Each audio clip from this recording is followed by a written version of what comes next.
ሰላም ጤና ይስጥልኝ ክቡራትና ክቡራን እምነት ሰሚ ነው አካሉ ነኝ። እንግዲህ ዛሬ አዲስ ሀገራችን ላይ የሞት ጥላዎችን እያጠላ የመጣው አዲስ የሆነ ቫይረስ ተከስቷል። ስለሱ በሽታ አጠቃላይ ማድረግ ያለብን መከላከል ያለብን ነገሮችና ስለ በሽታው ምንነት ጠቅለል ያለ ሐሳብ ላቀርብላችሁ ተገኝቻለሁ። ይህን ቪዲዮ እስከ መጨረሻው ማየት ምናልባት ለእናንተ ወይ ለወገኖቻችን ወይ ለቤተሰቦቻችሁ ይሄን መረጃ ብታደርሱ ተጠቃሚዎች እንደሚሆኑ እርግጠኝነት ነግራችኋለሁ። ሼር በማድረግ ለሰዎች በማካፈል እንደዚሁም ቪዲዮ ላይ አስተያየት በመስጠት እንደዚሁም ቤቱን ሰብስክራይብ በማድረግ እንድትጀምሩት እጠይቃችኋለሁ። እምነት ሰሚ ነው አካሉ ነኝ። አብራችሁን ቆዩ። ይሄ አዲስ ቫይረስ ምንድነው? ሄሞራጂክ ፌቨር ምንድነው? ወይም ሄሞራጂክ ቫይረስ የሚባለው ምንድነው የሚለውን ከመነሻው ጀምሮ መከላከያ መንገዶችና አጠቃላይ ያለውን ነገር እየተነጋገርን እንቆያለን። መረጃውን ለእናንተ አካፍላችኋለሁ። ቪዲዮ ላይክ እያደረጋችሁ አብራችሁን ቆዩ። ይህ በሽታ በቫይረስ የሚከሰት ከባድ የበሽታ ቡድን ነው። በሽታው በመሰረቱ የደም መፍሰስን ወይም የደም መርጋትን በሰውነት ውስጥ የሚያመጣ ነው። በርካታ የሰውነት አካላትን በማጥቃትና በሰውነት ውስጥ ያሉ የደም ስሮችን የሚጎዳ በተለያዩ ቫይረሶች የሚመጣ በሽታ ነው። ይሄ ሄሞራጂክ ፌቨር የሚባለው በሽታ የበሽታው መንስኤና የቫይረሱ አይነቶች ምን ናቸው? ኢቦላ ኤንድ ሪፍት ቫሊ ፌቨር የሚባለው ወይም RVF እና የሎ ፌቨር ተብሎ የሚከፈል ሲሆን እንደ ኢቦላ ቫይረስ፣ ደንጉ እና የተባሉትን ቫይረሶች የበሽታው መንስኤ ሲሆኑ በትንኝ ንክሻ የሚመጡ ናቸው። እዚህ ጋር በደንብ ትኩረት አድርጋችሁ ማዳመጥ አለባችሁ። ይሄ በሽታ በትንኝ ንክሻ የሚተላለፍ በሽታ ነው። አንደኛው ከመተላለፊያዎቹ መንገዶች ውስጥ አንዱ በትንኝ ንክሻ የሚተላለፍ ስለሆነ ወደታች ከትንኞች ንክሻ ራሳችንን ለመጠበቅ ምን ማድረግ እንዳለብን፣ ገዳይ በሽታ ነው፣ በጣም አደገኛ በሽታ ነው፣ መጠንቀቅ አለባችሁ። በደንብ መረጃውን ተከታትላችሁ ስሙ። የቀረ ነገር ካለ ከስር ጠይቁኝ፣ እሱን አካፍላችኋለሁ። ነፃ የጤና ተቋም ስልኮችን ወደ ጤና ሚኒስቴርም ወደ ጤና ቢሮ የሚደወል ስልኮችን ያዙ። በአካባቢያቸው የታመመ ሰዎች ካሉ እነሱን ሰዎች ወደ ጤና ተቋም በመውሰድ ሕክምና እንዲያገኙ መርዳት አለባችሁ። በሽታው እንዳይስፋፋ ማድረግ አለባችሁ ማለት ነው። እሺ፣ በተለያዩ የሰውነት ክፍሎች ደም መድማት እና መፍሰስ ከተከሰተ የበሽታው ከባድ ደረጃ ምልክት ነው። እንግዲህ የበሽታው ከባድ ምልክት በተለያዩ የሰውነት ክፍል ላይ ደም መድማት እና መፍሰስ ከተከሰተ እነዚህ በቃ ከባድ ደረጃ ላይ የደረሰ የዚህ የቫይረስ በሽታ አንዱ ምልክት ነው። በሽታው እንዴት ይተላለፋል የሚለውን መሰረታዊ ነገር እንመለከታለን። በሽታው እንዴት ይተላለፋል? ከተያዙ እንስሳት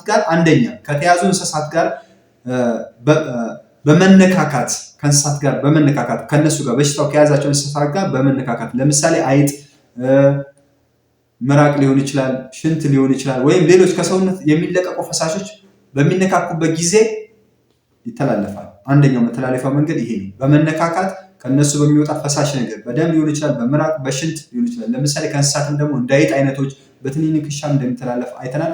ሁለተኛ ነገር በነፋሳት ንክሻ፣ ይሄ ነፋሳት የሚባሉት እነዚህ ትንኝ ምናምን የመሳሰሉት ነገሮች እነሱ ናቸው። እነሱ ሲነክሱን ያስተላልፉብናል ማለት ጥንቃቄ ማድረግ አለብን። ሶስተኛ ከሰው ወደ ሰው ከተያዘ ሰው የሚገኝ ደም፣ ምራቅ፣ የሰውነት ፈሳሽ ወይም ሌሎች ክምችቶች በቀጥታ በሚነኩበት ጊዜ ይህ ለበሽታው ከባዱና ዋነኛው አይነት የመተላለፊያ መንገድ ነው። ጥንቃቄ ማድረግ አለብን። እነዚህ ሶስቱ ነገሮች ጥንቃቄ ማድረግ አለብን ለይተን። አንደኛ ከተያዘ እንስሳት ጋር ንክኪ ማድረግ፣ ለምሳሌ አይጥ ሊሆን ይችላል፣ በሽንት አማካኝነት ምራቅ፣ ሌሎች ከሰውነት የሚለቀቁ ፈሳሾች በሚነካኩበት ጊዜ በዛ ይተላለፋል። ሁለት በነፍሳት ንክሻ፣ በትንኝ ንክሻ እንደሚተላለፍ አይተናል። ሶስተኛ ከሰው ወደ ሰው ምደግምላችሁ ለምንድነው? በደንብ አድርጋችሁ እንድትይዙ ስለምፈልግ ነው። ይህንን ቪዲዮ ኮፒ ሊንክ ሼር እያደረጋችሁ ብዙ ሰው ጋር እንዲደርስ አድርጉ።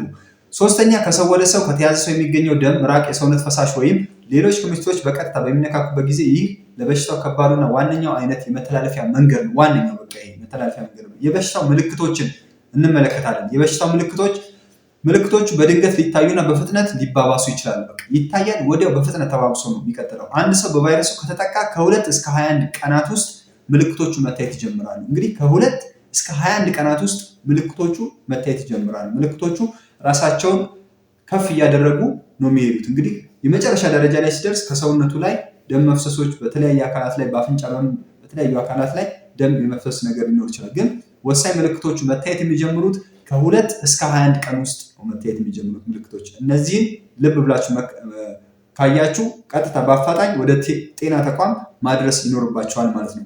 እሺ መጀመሪያ ላይ የሚታዩ ምልክቶችን በሁለት ከፍሎ ማየት የሚቻል ሲሆን የመጀመሪያው ቀለል ያሉ ምልክቶችና የመጨረሻው አደገኛ ወይም አስጊ ደረጃ ላይ ሲደርስ የሚታዩ ናቸው።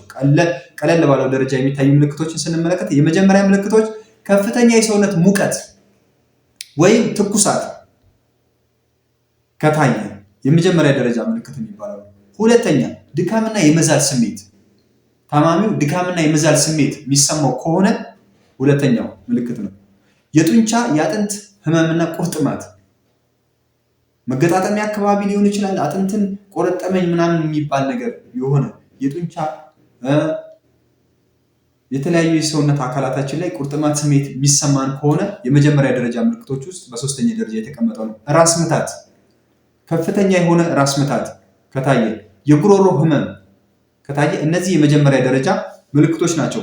ለሄሞራጂ ፌቨር ቫይረስ ምልክቶች የመጀመሪያ ደረጃ ምልክቶች የሚባሉ ናቸው።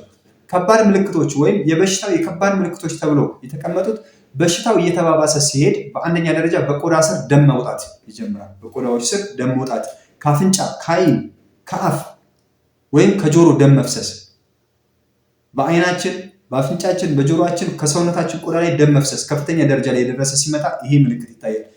የጭንቅላት አእምሮ መናጋትና መደንገጥ የአእምሮ መናጋት ያመጣል።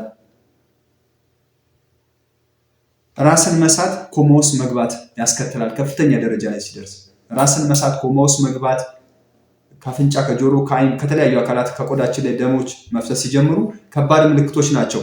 የሄሞራጂክ ፌቨር ቫይረስ የሚባለው ህመም ከባዱ ምልክት ላይ መጨረሻ ደረጃ ላይ ሲደርስ እነዚህ ምልክቶች ያሳያል። የኩላሊትና የጉበት መጎዳትና ስራ ማቆም፣ ኩላሊትና ጉበት ስራ ያቆማሉ ማለት ነው። ከፍተኛ ድካምና ሾክ ማድረግ፣ መንቀጥቀጥ፣ ከፍተኛ ድካም፣ መቆም አለመቻል፣ መነሳት አለመቻል፣ የበርካታ አካላት አለመስራት፣ እጅ አለመታዘዝ ሊሆን ይችላል። መተሳሰር፣ አካላታችን አልንቀሳቀስ ካለ ይሄ ከፍተኛ ደረጃ ላይ የደረሰ የሄሞራጂ ቫይረስ ወይም ፌቨር አዲሱ ኢትዮጵያ ውስጥ ገብቷል የተባለው ገዳይ በሽታ ከፍተኛ ደረጃ ላይ የደረሰው ምልክት እነዚህ ናቸው። መጀመሪያ ደረጃ ላይ ያሉ ምልክቶችን አይተናል። ከባድ ምልክቶችን ተመልክተናል። እንዴት መከላከል ይቻላል? ዋናው ነጥብ ላይ ነው። አሁን እንዴት መከላከል ይቻላል የሚለውን እንመለከታለን። በሽታው በትንኝ ንክሻ አማካኝነት የሚተላለፍ በመሆኑ የአልጋ አጎበርን መጠቀም ነፍሶን ከሞት መታደግ ስለሆነ በአግባቡ ይጠቀሙበት። አርባን ኤሪያ ላይ ያላችሁ ሰዎች እንደዚህ ትንኝ፣ የወባ ትንኞች ምናምን በብዛት የሚገኙበት አካባቢ ያላችሁ ሰዎች አጎበራችሁን በስነስርዓት መጠቀም ነው። በአካባቢያችሁ ያሉ እንደነዚህ ትንኝ ሊፈጥሩ የሚችሉ ውሃ ያቆሩ ቦታዎችን መድፈን፣ ብላችሁ መድፈን፣ አላስፈላጊ እርጥበት ያዘሉ ቦታዎችን መድፈን ማስተካከል ነው። ትንኝ እንዳይፈጠር ማድረግ፣ እንዳይራባ ማድረግ። ይሄ በቃ ነፍስን ማለት ዋናው እርምጃ ሊወሰድበት የሚገባው ትልቁ ነገር እዚህ ጋር አጎበርን በአግባቡ መጠቀም ነው። አፋጣኝ እና አስፈላጊ የሕክምና እርዳታ ማግኘት። አስፈላጊ ሆኖ ከተገኘ በሽታውን ሙሉ በሙሉ ማዳን የሚችል ሕክምና የለም። በእርግጥ ግን ምንድነው አፋጣኝና አስፈላጊ የሕክምና እርዳታ ማግኘት። አንድ ሰው በዚህ በሽታ መያዙ ከተረጋገጠ አፋጣኝ የሆነ የሕክምና እርዳታ እንዲያገኝ። ግን ምንድነው ሙሉ በሙሉ በሽታውን ማዳን የሚችል ሕክምና የለም ተብሎ ተቀምጧል። ግን በማገገም የተለያዩ ሕክምናዎችን በመስጠት ሰውየው እንዲያገግም ሊደረግ ይችላል። እስከዛም ደግሞ ብዙ መፍትሄዎች ሊኖሩ ስለሚችሉ ተቀምጦ ባለበት ቦታ ላይ ለበሽታው ስርጭትም ከፍተኛ ምንጭ ከሚሆን በበሽታው የተጠቁ ሰዎችን በአስቸኳይ ወደ ጤና ተቋም በመውሰድ እነዚህ ሰዎች የሕክምና እርዳታ እንዲያገኙ ማድረግ ያስፈልገናል። መከላከል ብቸኛው ቁልፍ መንገድ ነው። ይህን በሽታ መከላከል ቁልፍ መንገድ ነው። እንዳትያዙ መከላከል ላይ ትኩረት አድርጉ። ከሰው ንክኪ፣ ከደም ንክኪ፣ ከአንዳንድ ከሰውነቶች ፈሳሽ የሚወጡ ነገሮች ንክኪ፣ ከእንስሳት ንክኪ ራሳችሁን ማቀብ ይኖርባችኋል። ጥንቃቄ ማድረግ አለባችሁ።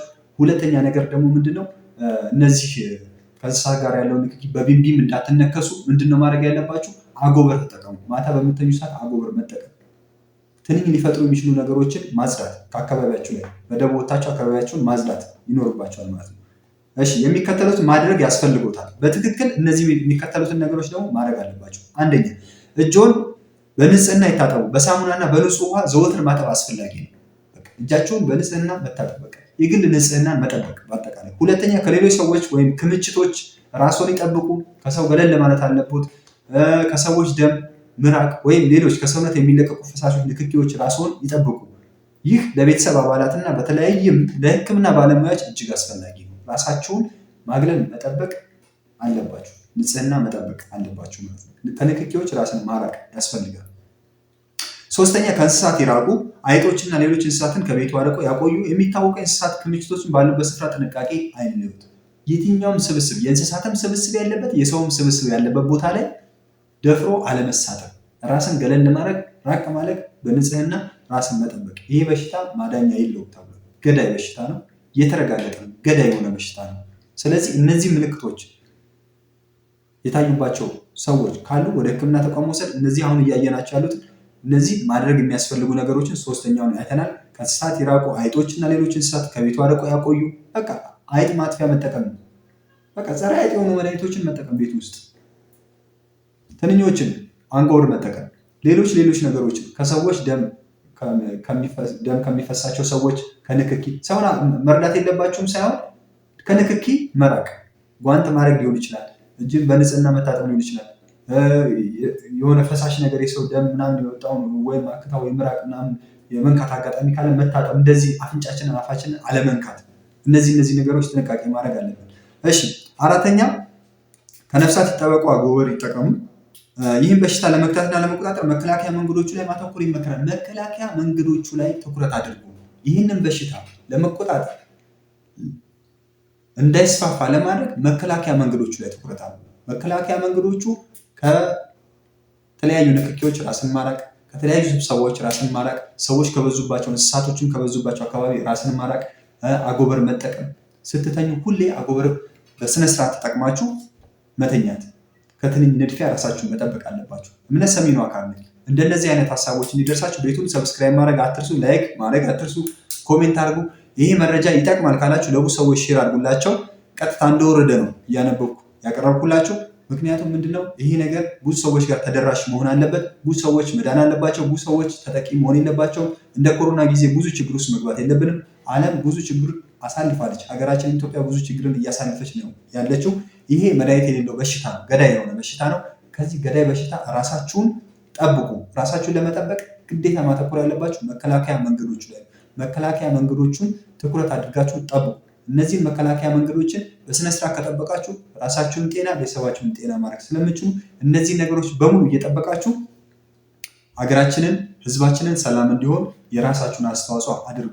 አንድ ሰው ተጠቃ ማለት እዛ አካባቢ ያለው ሰው በሙሉ ስለሚጠቃ ሌላም ሰው መጠበቅ አለበት። ሌላም ሰው ከዚህ በሽታ ራሱን ማራቅ አለበት። ሌላም ሰው ጤነኛ መሆን አለበት። ስለዚህ አንተ አጎበርህን ለብሰህ ስትተኛ ሌላም ሰው አጎበር እንዲለብስ ማስተማር መቻል አለበት። በአካባቢ ላይ ትንኝ ሊፈጥሩ የሚችሉ ያቆሩ ቦታዎችን በደቦ ወታችሁ ሆብላችሁ ማጽዳት ያስፈልጋል። መድፈን ያስፈልጋል። ትንኝ እንዳይፈጠር ማድረግ ያስፈልጋል። ከአይጦች ከተለያዩ እንስሳቶች ንክኪ ራስን ማራቅ ያስፈልጋል። በቤት ውስጥ እንግዲህ አይጥ ለምን ተፈጠረ አይባልም። ቤቴ ውስጥ ለምን አይጥ ገባ አይባልም። አይጥ ሊፈጠር ሊመጣ ይችላል። በቃ ያንን አይጥ እዛ ቤት ላይ እንዳይንቀሳቀስ ከተለያየ ቦታ መጥቶ ወደ እናንተ ቤት ገብቶ ይህን ቫይረስ እንዳያስተላልፍ ወይ አይጡን ከዛ ቤት ላይ በፀረ አይጥ ማጥፋት ነው ያለባችሁ፣ ወይ ደግሞ አይጡ እንዳይገባ ቀዳዳም ካለ መደፋፍን ያለባችሁ። ስለዚህ ይህንን ራሳችሁን ለመጠበቅ የሚደረገው አደገኛ የሆነ ገዳይ የሆነ በሽታ ነው። ሄሞራጂክ ፌቨር ቫይረስ የሚባል በሽታ ኢትዮጵያ ውስጥ ገብቷል የተባለው ብዙ ሰዎች እንግዲህ በዚህ በሽታ ጥቃት ደርሶባቸዋል ተብሎ የሚወጡ ፍንጮች አሉ። የተረጋገጠ ነገር አለ፣ ግን ጭምጭምታዎች ታይተዋል። ጥንቃቄ መደረግ አለባቸው። እንደ ኢቦላ አይነት ቫይረስ ነው። በጣም ጎጂ ቫይረስ ነው። RVF የሚባል ነው። በቃ እንደ የሎ ፌቨር ነው። በጣም በቃ የመጀመሪያ ደረጃዎቹን ቀደም አቅርቤላቸዋለሁ። ከፍተኛ ደረጃ ላይ ሲደርስ እንግዲህ ከሙሉ ሰውነት ነው ደም የሚወጣው። ከቆዳ ላይ ደም ይወጣል፣ ከጆሮ፣ ከአፍንጫ፣ ከዓይን። በጣም አሰቃቂ ነው ለማየት ራሱ። ቪዲዮ የምትመለከቱት በጣም አሰቃቂ ነው እና ይህ ነገር ላይ ሰዎች ትኩረት አድርገው እንዲሰሩ፣ ይህ ነገር ለሰዎች በደንብ ቶሎ እንዲደርስ በማሰብ ነው። አሁን ከምሽቱ እኔ 4 ሰዓት ከ44 ደቂቃ ነው ይህን ቪዲዮ እየቀዳሁላችሁ ያለሁት። የእውነቴን ነው የምነግራችሁ። ከዚህ ቫይረስ ብዙ ሰዎች እንዳይጎዱብን፣ ብዙ ሰዎች እንዳይያዙብን፣ አንድም ሰው እንዳይያዝብን ጥንቃቄ ማድረግ አለብን። በያለንበት አካባቢ ትንኝ ሊፈጥር የሚችል ያሉ ውሃ ያቆሩ ቦታዎችን በመድፈን የግል ንጽህናን በመጠበቅ እጅን በመታጠብ ርቀትን በመጠበቅ የተለያዩ በሽታዎችን መከላከል ላይ ትኩረት ማድረግ ስላለብን የተመከረውም እሱ ነው። ቅድመ መከላከል ላይ ነው ትኩረት መደረግ ያለበት። ከተያዝክ በኋላ የመዳን አቅምህ ሙሉ ለሙሉ ያድናል ተብሎ የተረጋገጠ መድኃኒት የለም ነው የተባለው። ስለዚህ እናንተ ከዚህ በሽታ ራሳችሁን ማዳን መታደግ አለባችሁ። ራሳችሁን፣ ወገናችሁን፣ ሀገራችሁን ከዚህ በሽታ ጠብቁ። በየትኛውም ጥግ ከዓለም ጥግ እስከ ጥግ ድረስ ያላችሁ የኢትዮጵያ ሕዝቦች አማርኛ የምትሰሙ በሙሉ ይህንን ቪዲዮ ለወገኖቻችሁ በማድረስ እንድታካፍሏቸው ስል በፈጣሪ ስም ጠይቃችኋለሁ። እነሰሚኑ አካሉ ነኝ። ማንኛውም አስተያየት አዳዲስ ነገሮችን ካሉ አቀርብላችኋለሁ። አስተያየት ካላችሁም ላኩልኝ። ስለሰማችሁኝ ስላዳመጣችሁኝ ይህን ቪዲዮ እስከ መጨረሻ ስለተከታተላችሁልኝ በጣም አመሰግናለሁ። እግዚአብሔር ይስጥልኝ። ራሳችሁን ጠብቁ። ኢትዮጵያና ሕዝቦቿ ለዘላለም ተከብረውና ታፍረው ይኑሩ። ቻው